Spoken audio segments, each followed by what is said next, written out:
ಚೇತರಿಕೆ 8ನೇ ತರಗತಿಯ ಹಿಂದಿಯಲ್ಲಿ ಅಧಿಗಮ್ ಪತ್ರಕ್ 2 ಇದೆ, ಅಂದ್ರೆ ಕಲಿಕಾ ಹಾಳೆ 2. ಗತಿವಿಧಿ 2 और 3 ಅಂತ ಇದೆ. ಚಟುವಟಿಕೆ 2 ಮತ್ತು 3ರ ಉತ್ತರಗಳನ್ನು ನೋಡೋಣ. ಇದಕ್ಕಿಂತ ಮೊದಲಿನ ವಿಡಿಯೋಗಳನ್ನು ನೋಡದೇ ಇದ್ರೆ ಈ ವಿಡಿಯೋದ ಡಿಸ್ಕ್ರಿಪ್ಷನ್ ಬಾಕ್ಸ್ ನಲ್ಲಿ 8ನೇ ತರಗತಿ ಹಿಂದಿ ಕಲಿಕಾ ಹಾಳೆಗಳ ಉತ್ತರಗಳು ಅಂತ ಪ್ಲೇಲಿಸ್ಟ್ ಲಿಂಕ್ ಅನ್ನು ಒತ್ತಿ ತಾವುಗಳು ನೋಡಿ ಅಂತ ಹೇಳ್ತಾ ಶುರು ಮಾಡ್ತೀನಿ. ಇವತ್ತು ಚಟುವಟಿಕೆ 2 ಮತ್ತು 3ರ ಅಭ್ಯಾಸದ ಪ್ರಶ್ನೆಗಳ ಉತ್ತರಗಳು. ಸೊ ವಿದ್ಯಾರ್ಥಿಗಳಿಗೆ ತಮಗೆ ಗೊತ್ತಿದ್ದಂಗೆ ಈ ಒಂದು ಕಲಿಕಾ ಹಾಳೆಯ ಏನು ಕಲಿವಿನ ಫಲ ಇತ್ತಂದ್ರೆ पढ़ी सुनी कहानी कविता आदि के माध्यम से संदर्भानुसार वर्ण तथा मात्राओं को सीखेंगे. ಸೊ ನೀವೇನು ಮಾಡ್ತೀರಪ್ಪ ಅಂದರೆ ನೀವೆಲ್ಲಾದರೂ ಓದಿರುವ ಅಥವಾ ಕೇಳಿರ್ತಕ್ಕಂಥ ಅದು ಕತೆ ಮತ್ತು ಕವಿತೆಗಳ ಮೂಲಕ ತಾವೇನು ಮಾಡ್ತೀರಪ್ಪ ಅಂದರೆ ಸಂದರ್ಭೋಚಿತವಾಗಿ ವರ್ಣಗಳು ಅಂದರೆ ಅಕ್ಷರಗಳು, ಮಾತ್ರ ಅಂದರೆ ಸ್ವರ ಚಿಹ್ನೆಗಳನ್ನು ತಾವೇನು ಮಾಡ್ಕೊಳ್ತೀರಿ, ಕಲಿತುಕೊಳ್ತೀರಿ ಅಂತಕ್ಕಂಥದ್ದು ಕಲಿಕಾ ಫಲ ಇತ್ತು.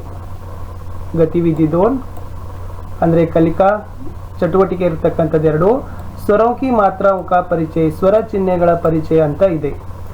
ಅಭ್ಯಾಸ 2.5 ಅಂದರೆ ಅಭ್ಯಾಸ 2.5ರಲ್ಲಿ निम्नलिखित स्वर और उनकी मात्राओं से मिलान कीजिए और लिखिए. ಇಲ್ಲಿ ಸ್ವರಗಳಿದಾವೆ, ಇಲ್ಲಿ ಮಾತ್ರಗಳಿದಾವೆ. ತಾವೇನು ಮಾಡಬೇಕಾಗಿತ್ತಪ್ಪ ಅಂದರೆ ಹೊಂದಿಸಿ ಅವುಗಳನ್ನು ಬರೀತಕ್ಕಂಥದ್ದು ಆಗಬೇಕಿತ್ತು. ಸೊ ನೋಡಿ, ಇದು ಬಂದ್ಬಿಟ್ಟು ಅದು ಮಾತ್ರ ಇದೆ. ಸೊ ಇದು ಬಂದ್ಬಿಟ್ಟು ಇದು ಮಾತ್ರ. ಸೊ ಇದು ಉ, ಇದು ಓ, ಇದು ಔ, ಇದು ಬಂದ್ಬಿಟ್ಟು ಅಹ ಮಾತ್ರಗಳು ಆಗಿದ್ದಾವೆ. ಇಷ್ಟಿತ್ತು ಇಲ್ಲಿ ಸ್ವರ ಮತ್ತು ಮಾತ್ರಗಳು.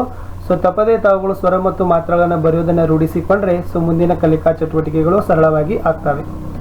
ಸೊ ಮುಂದೆ ಹೋಗುವ ಗತಿವಿಧಿ 3ರಲ್ಲಿ ಅಂದರೆ ಚಟುವಟಿಕೆ 3ರಲ್ಲಿ ಏನಿದೆ ನೋಡಿ. निम्नलिखित स्वर मात्राओं की सहायता से नमूने के अनुसार 12 कड़ी लिखिए. ಇಲ್ಲಿ ಒಂದು ನಮೂನೆ ಕೊಟ್ಟಿದ್ದಾರೆ. ಇದರ ಸಹಾಯದಿಂದ ತಾವು ಏನು ಮಾಡಬೇಕಪ್ಪ ಅಂದರೆ 12 ಕಡಿ ಅಂದರೆ ಕಾಗುಣಿತಾಕ್ಷರಗಳನ್ನು ಬಳ್ಳಿ ಸಾಲುಗಳನ್ನು ಬರಿಬೇಕು.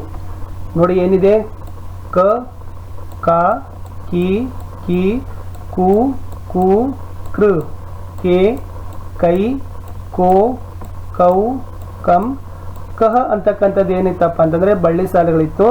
ಇವು ಮೇಲೆ ಏನಿದಾವಪ್ಪ ಅಂತಂದ್ರೆ ಸ್ವರ ಮಾತ್ರಗಳಿದ್ದಾವೆ, ಸ್ವರ ಚಿಹ್ನೆಗಳು. ಇದು ಕಾದು, ಇದು ಕಿ, ಇದು ದೊಡ್ಡ ಇ, ಉ, ಊ, ರಿ, ಎ, ಐ, ಓ, ಔ, ಅಂ, ಅಹ. ಇವು ಮೇಲೆ ಏನಿದಾವಪ್ಪ ಅಂತಂದ್ರೆ ಸ್ವರ ಚಿಹ್ನೆಗಳಿದ್ದಾವೆ. ಅವುಗಳ ಬಗ್ಗೆ ತಾವು ಏನು ಮಾಡಬೇಕು, ಗಮನವಿಟ್ಟು ನೋಡಬೇಕು. ಸೊ ಇದೇ ತರನಾಗಿ ತಾವು ಬರಿಬೇಕು.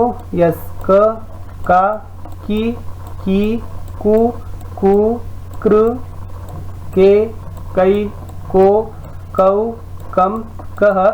ಸೊ ಎಲ್ಲಿಂದ ಎಲ್ಲಿ ಬರಿಬೇಕು, ಕದಿಂದ ತಾವು ಶ್ರವರೆಗೂ ಏನು ಮಾಡಬೇಕಪ್ಪ ಅಂತಂದರೆ ಬರಿಬೇಕು. ಹಾಗಾದರೆ ಸೊ ಬರಿಬೇಕಾದ್ರೆ ಕೆಲವೊಂದಿಷ್ಟು ನಿಯಮಗಳಿದ್ದಾವೆ. ಆ ಕಾಗುಣಿತಾಕ್ಷರಗಳನ್ನು ಏನು ಅಂತ ನೋಡೋಣ. ಅ ಸ್ವರ ಪ್ರತ್ಯೇಕ ವ್ಯಂಜನ ಮೇ ಸಮ್ಮಿಲಿತ ಹೈ. ಅ ಅಂತಕ್ಕಂಥದ್ದು ಸ್ವರ ಪ್ರತಿಯೊಂದು ವ್ಯಂಜನದಲ್ಲಿ ಕೂಡಿಕೊಂಡಿದೆ. ಅ ಸ್ವರಕ ಮಾತ್ರ ಚಿಹ್ನೆ ನಹಿ ಹೋತಾ, ಅದಕ್ಕಾಗಿ ಅಕ್ಕೆ ಯಾವುದೇ ರೀತಿಯಾಗಿರ್ತಕ್ಕಂಥ ಸ್ವರ ಚಿಹ್ನೆ ಇರೋದಿಲ್ಲ. ಅ ಕೋ छोड़कर सभी स्वरों की लिए मात्रा है. ಸೊ ಅಗೆ ಒಂದನ್ನು ಬಿಟ್ಟು ಏನಿದೆಪ್ಪ ಅಂದ್ರೆ ಉಳಿದ ಎಲ್ಲ ಸ್ವರಗಳಿಗೆ ಕೂಡ ಸ್ವರ ಚಿಹ್ನೆಗಳು ಇದಾವೆ ಅಂತ ಹೇಳ್ತಾರೆ. ಹಾಗಾದ್ರೆ ಒಟ್ಟು ಮಾತ್ರಗಳ ಸಂಖ್ಯೆ ಎಷ್ಟು ಅನ್ನೋದನ್ನು ತಾವೇನು ಮಾಡಿ ಕಮೆಂಟ್ ಬಾಕ್ಸ್ ನಲ್ಲಿ ಪೋಸ್ಟ್ ಮಾಡಿ. ಎರಡನೇ ರೂಲ್ ಏನಿದೆ ಅಂತಂದ್ರೆ ರೀ ಕಿ ಮಾತ್ರ 12 ಕಡಿ में ಟ, ಠ, ಡ, ಡ, ರ, ಕ್ಷ, ತ್ರ, ಜ್ಞ ಆದಿ ವರ್ಣೋ ಕೆ ಸಾಥ್ ನಹಿ ಲಗ್ತಾ. ಇದು ಇಂಪಾರ್ಟೆಂಟ್. ನೀವೇನು ರೀ ಮಾತ್ರ ಬರೀತ್ರಲ್ಲ, ಈ ಅಕ್ಷರಗಳಿಗೆ ಬರೆಯುವಂಗಿಲ್ಲ. ಟ, ಠ, ಡ, ಡ, ರ, ಕ್ಷ, ತ್ರ, ಜ್ಞ. ಇನ್ನು ಮೂರನೇ ನಿಯಮ ಏನಿದೆ ಅಂತಂದ್ರೆ ರ ಕೆ ಸಾಥ್ ಉ ಕಿ ಮಾತ್ರ ನೀಚೆ ನ ಲಗಕರ್ ಆಗೆ ಲಗ್ತಿ ಹೈ, ಜೈಸೆ ರು, ರು. ಸೊ ರ ಮತ್ತು ಇದಕ್ಕೆ ಈ ರ ವ್ಯಂಜನಗಳಿಗೆ ಇದು ಉ ಮತ್ತು ದೊಡ್ಡ ಉ ಮಾತ್ರ ಕೆಳಗಡೆ ಹತ್ತೋದಿಲ್ಲ. ಬದಲಾಗಿ ಅದೇನಾಗ್ತದಪ್ಪ ಅಂದ್ರೆ ಮುಂದೆ ಹತ್ತದ ಇಲ್ಲಿದಾವ್ ನೋಡಿ. ಸೊ ಈ ತರನಾಗ ಅವು ಬಳಕೆ ಆಗ್ತವೆ ಅನ್ನೋದನ್ನ ಹೇಳಿದ್ದಾರೆ. ಈ ಮೂರು ನಿಯಮಗಳನ್ನು ನೀವು ಏನು ಮಾಡಬೇಕಪ್ಪ ಅಂದರೆ ಬಳ್ಳಿ ಸಾಲುಗಳನ್ನು ಬರೆಯುವಾಗ ನೆನಪಿನಲ್ಲಿ ಇಟ್ಕೊಳ್ಬೇಕು. ಅದು ಮಾತ್ರ ಇರೋದಿಲ್ಲ. ಟ, ಠ, ಡ, ಡ, ರ, ಕ್ಷತ್ರಜ್ಞಕ್ಕೆ ರೀ ಮಾತ್ರ ಹಚ್ಚಬೇಡಿ. ಆಮೇಲೆ ಉ ಮತ್ತು ಉದ್ ಮಾತ್ರ ರಕ್ಕೆ ಮುಂದೆ ಹತ್ತದ ಕೆಳಗಡೆ ಹತ್ತೋದಿಲ್ಲ. ಇನ್ನು ಅಭ್ಯಾಸ 2.7ನಲ್ಲಿ ನೋಡೋಣ. ಆಕಿ ಮಾತ್ರಕ ಪ್ರಯೋಗ ಕರ್ತೆ ಹುಯೇ ಶಬ್ದ ಲಿಖಿ. ಇಲ್ಲಿ ಏನು ಮಾಡಬೇಕು, ಆ ಒಂದು ಮಾತ್ರವನ್ನ, ಸೊ ತಮಗೆ ಗೊತ್ತಿರ್ಬೋದು ಇದು ಆದ ಮಾತ್ರ ಇದೆ. ಈ ಆದ ಮಾತ್ರವನ್ನ ತಾವೇನು ಮಾಡಬೇಕು, ಪ್ರಯೋಗವನ್ನ ಮಾಡಿ ಬಳಕೆ ಮಾಡಿ ಶಬ್ದಗಳನ್ನು ಬರಿಬೇಕು. काम, गाय, मानव, कागज, चार, बाल, पालक, चावल, ಸಾತ್ ಚಾಯ್. ಸೊ ಗೊತ್ತಿರ್ಬೋದು ಇಲ್ಲಿ ಆದ ಮಾತ್ರ ಬಳಕೆ ಆಗಿದೆ, ಇಲ್ಲಿನೂ ಕೂಡ ಆ ಮಾತ್ರ ಬಳಕೆ ಆಗಿದೆ. ಇನ್ನು ಮುಂದೆ ಹೋಗುವ ಅಭ್ಯಾಸ 2.8ರಲ್ಲಿ ನಮೂನೆ के अनुसार ई की मात्रा वाले शब्द लिखिए. ಸೊ ಇದು ಮಾತ್ರ, ಇದು ಸಣ್ಣ ಇ ಅಂತ ಕರಿತೀವಿ, ಇದು ಸಣ್ಣ ಇದು ಮಾತ್ರ ಬರ್ತದೆ. ಈ ಮಾತ್ರವನ್ನು ಬಳಸಿಕೊಂಡು ತಾವು 10 ಶಬ್ದಗಳನ್ನು ಬರಿಬೇಕಿತ್ತು. ಸೊ ಯಾವೆಲ್ಲ ಶಬ್ದಗಳಿದ್ದಾವೆ ವಿದ್ಯಾರ್ಥಿಗಳೇ? ಎಸ್, ಇಲ್ಲಿರ್ತಕ್ಕಂಥದ್ದು ದಿನ್, ಚಿತ್ರ, ಟಿಲ್, ಸಿತಾರ್, ನಿಧಿ, ಮಿತ್ರ, ದಿಲ್, ಪಿತಾ, ವಿಮಾನ್, ಕೀಲಾ. ಸೊ ಇವು ಏನಾಗಿತ್ತಪ್ಪ ಅಂದ್ರೆ ಸಣ್ಣ ಈವನ್ನು ಬಳಸಿ ನಾವು ಬರೆದಿರ್ತಕ್ಕಂಥ ಶಬ್ದಗಳಾಗಿತ್ತು. ಮುಂದೆ ಹೋಗುವ ಅಭ್ಯಾಸ 2.9 ಏನಿದೆ ನೋಡಿ. ನಮೂನೆ के अनुसार ಈ ಮಾತ್ರ ವಾಲೆ ಶಬ್ದ ಲಿಖಿಯೇ. ಇದು ದೊಡ್ಡ ಈ ಮಾತ್ರ, ಸೊ ಇದು ಆಗ್ತದೆ.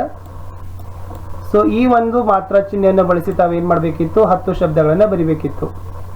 ಸೊ ಪೀಲಾ, ಸಿಟಿ, दीदी, गीत, 20, लीची, गीली, जीजी, दीवार, दीपक.